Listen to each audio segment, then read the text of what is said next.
Welcome to another high-energy episode of Data Exposed. Today we're going to talk about actually a way to keep your data from being exposed. My name is Jeremy Lickness. I'm a cloud developer advocate. I have a very special guest with me. You want to share who you are and what you do with Microsoft? Sure, Jeremy. My name is Ronit Reger. I'm actually a program manager on the SQL team, and my team focuses on security, data security, keeping our customers' data as secure as possible by creating all sorts of really cool features that help our customers.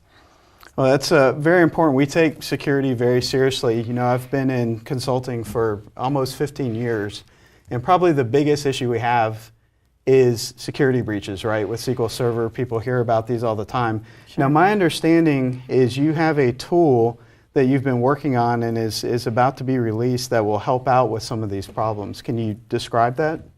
Absolutely, Jeremy. So this tool is actually basically a security dashboard. Okay. Which gives our customers kind of an overall view of what their security state is and a way to resolve their security issues. Okay, so it actually not only exposes issues, but walks them through remediations as well. Exactly. So we're finding kind of the highest risk issues that people have in their database environment and walking them through how to resolve those issues with actually detailed kind of scripts and remediation actions that they can take. Now, when you talk about this tool for databases, what types of databases does it secure? Will it work with my SQL Server and my data center? Will it work with my Azure SQL Server? Like, what does it work with? So this tool, which is called Vulnerability Assessment, is actually currently in public preview for Azure SQL Database.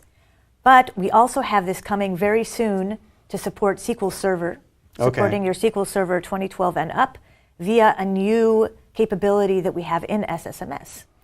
Very cool. And SSMS is the management console that I use to interface, right, with the SQL Server. Exactly. That SQL Server Management Studio, what most DBAs or developers use to work with their SQL Server. That's great. I actually spent a long time in that as a developer. I tried as much as I could to move the database away, but it keeps coming back, and it seems like tools like this make it easier and easier for people to actually work with databases in a secure way.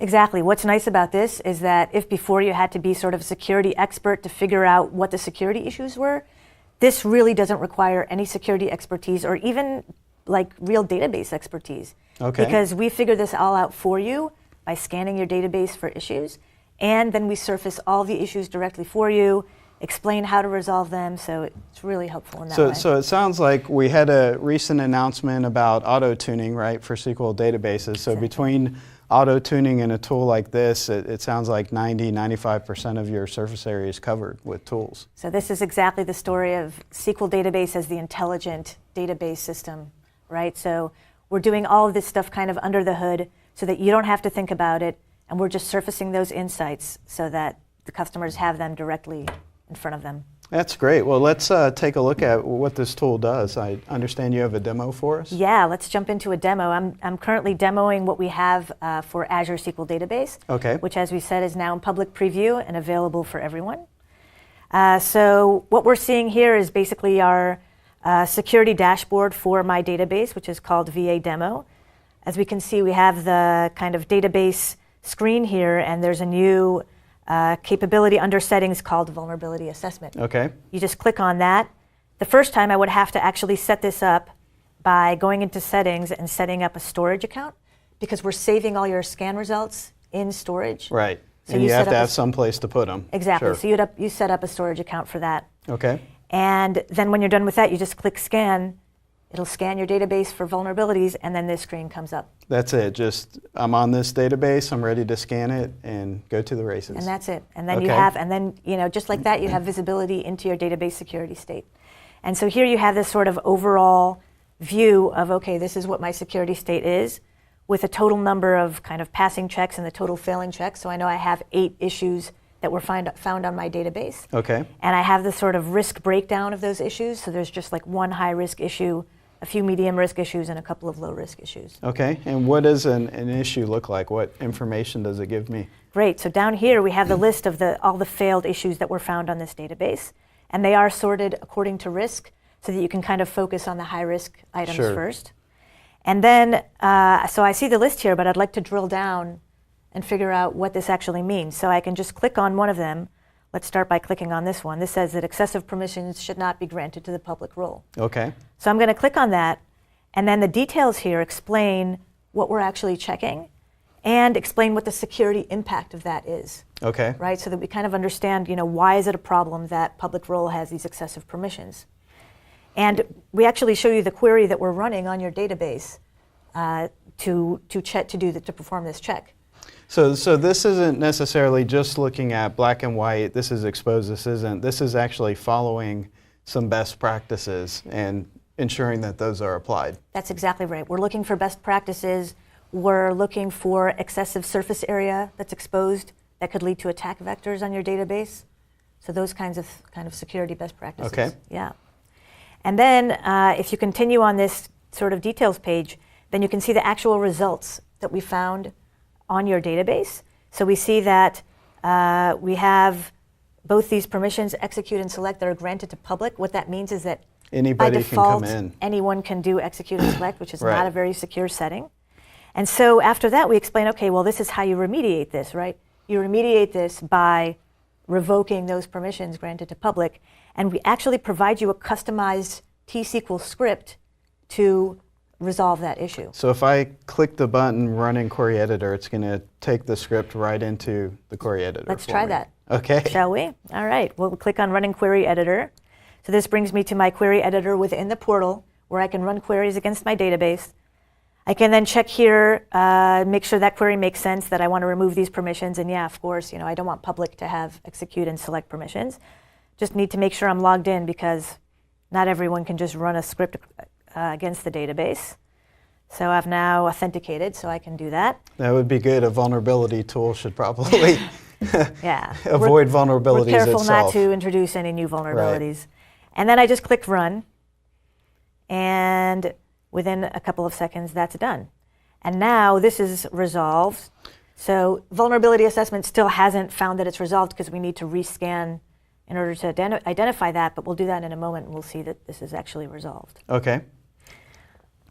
A couple of additional things I actually wanted to show before we rescan Okay. is another kind of vulnerability that was found here, and that's that SQL threat detection should be enabled. Okay, sure. So SQL threat detection, for anyone that doesn't know, is really provides an extra layer of security on Azure SQL Database, and we're recommending that for enhanced security, you enable this. Okay. So threat detection basically detects any suspicious activity that could indicate a threat to breach data from your database. Now, is this something that's available for any Azure SQL database, or is it tied to certain database SKU levels? Or So so threat detection is available for all SQL databases. Okay. It does come at a charge of $15 per server. Okay. So we need to keep that in mind.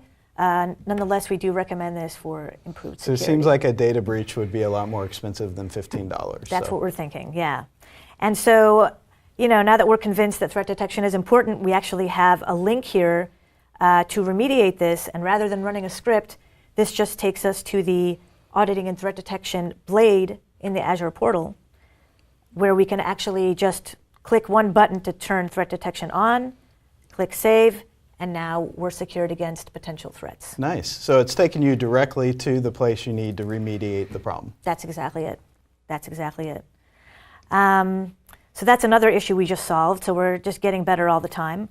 One final thing I wanted to show before we kind of rerun our scan and see that we're in better shape now is this first one that talks about, this is our high-risk item saying that minimal principals should be members of fixed high-impact database roles.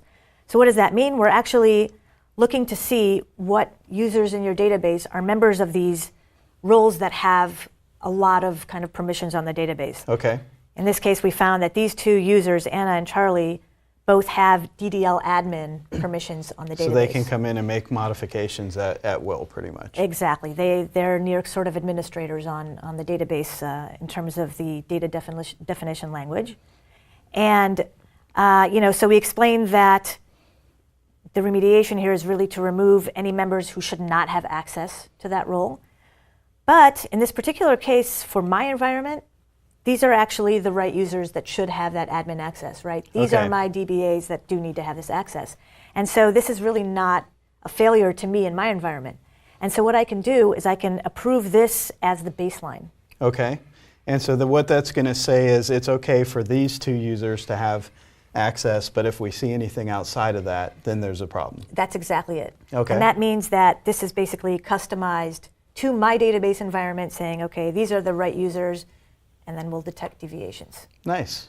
So I set that as my baseline, and now I'm kind of really making some progress here in terms of where my assessment stands. So we see here also that we need to run a new scan to see those updated results, and we know that we have a couple of issues we fixed, so let's run a new scan. All right, sounds good. The vulnerability scan itself is lightweight. It just runs queries, basically read-only queries on the database, doesn't make any changes to your database, so it's really safe to run and does not affect database performance, which is key. Now, is this something that either currently or is in the plans to be able to automate the scans for this, or is it just a manual process right now? Yeah, that's a great question. We're actually planning to add scheduling here where you can set up a periodic schedule to run your scans, and then you don't have to do anything. And then we'll even send notifications once a scan is complete and tell you about any deviations we found. Okay, awesome. Sounds great. So as you can see, before we had those 8 issues, now we have only 5. The issues that were resolved are no longer showing up.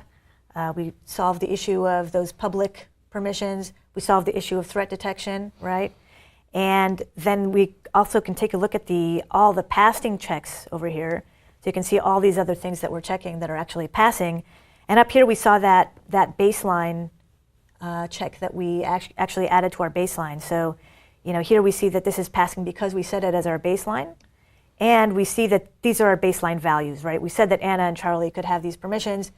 If next time we scan, we find someone else here, then we're going to notify about that. So the only other question I have then, all these different checks, are you able to add your own checks if you have a rule that, say, you wanted to apply to the database?